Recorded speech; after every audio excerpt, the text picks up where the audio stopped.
الحمد لله رب العالمين، وصلى الله وسلم على سيدنا وحبيبنا محمد وعلى آله وصحبه أجمعين.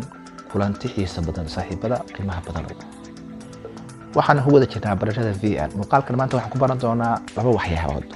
waa mid koowaad waxa loo yaqaan material, waa mid labaad waxa loo yaqaan subtitle. sida muuqaalka aad ugu hormarin lahayd haddii aan ku hormaro midda koowaad oo ahayd material, mararka qaar waxa u baahan karaa page cad, page madow ama page aan lahayn background. sida darteed page-kaas waxa ku qoran karaa waxaana ku sameyn kartaa oo kale. sida darteed mararka qaar waxa u baahan karaa inaad hesho meel page cad oo ku qorato. haddaba intii aad page cad raadsan lahayd YouTube agari lahayd, Google-ka ku qor lahayd, soo degsan lahayd, waxa dhici karta inuu ku noqdo copyright. laakiin maanta VN-ka wuxuu wataa waxa loo yaqaano material. muuqaalkeena aan ku dakarno. haddii aad doonayso muuqaalka meel kamid inaad ku darsato material, waxa ku dhufanaysaa halkaas.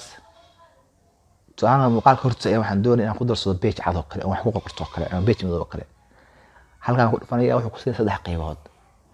koowaad waxa ay video and photos. haddii aad doonayso muuqaalka hortiisa inaad geliso video and photo ku dhufanaysaa.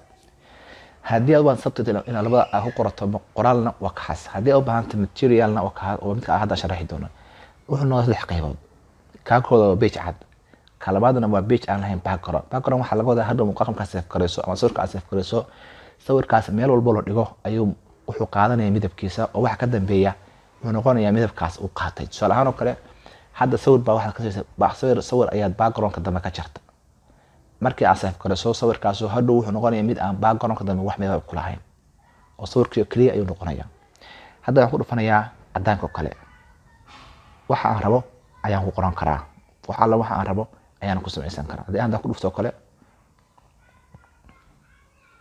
oo hadda aan ka soo gashado kale wakaas waxa aan rabo ayaan ku samaysan karaa. haddii aan ku dhufto double click oo kale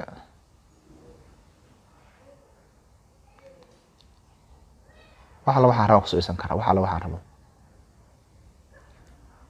marka waxaan filayaa waad fahantay qaabkaas oo sawirkaas cad waxa aan rabo ayaan ku samaysan karaa.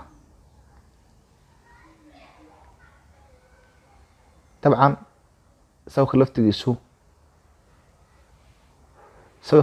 dabcan waan bedeli karaa oo ribada hadaan ku dhufto hada waxyaabo kale ayaan ku sameyn karaa. marka sawirkan waan iska galeynayaa. waxaan doonayaa mid bila background inaan ku waxeeyo. background-kuna isna waa baran doonaa. waxaan ku dhufanayaa halkaas material.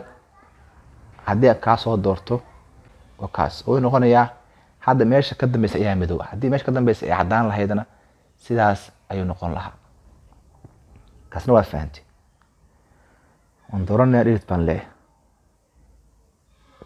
kana kalena waa la mid. haddii aan u laabto meesha ku qoran subtitle aan ku dhufto waa qoraalka. marka aad doonayso muuqaalka inaad qoraalka kala mayso kale. haddii aan ku dhufto kale kana aan ku dhufto kale wakaas kulam soo firi kor. haddii aan ku dhufto kale oo aan sax dhaho kale wakaas. haddii aan motion ku doorano waa kasi fiicanba aga weynayo. marka aan ku daaro muuqaalka oo kaas kulamso kabacdina waxa soo galay sawir muuqaalka ayaa soo galay. haddii u baahan meesha u dambaysa ku sameyn karaa. labada meelood ayuu galaa. subtitle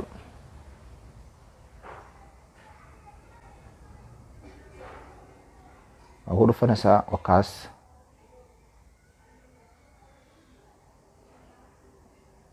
أقول قرصة كلمسو لو كن لا تلا.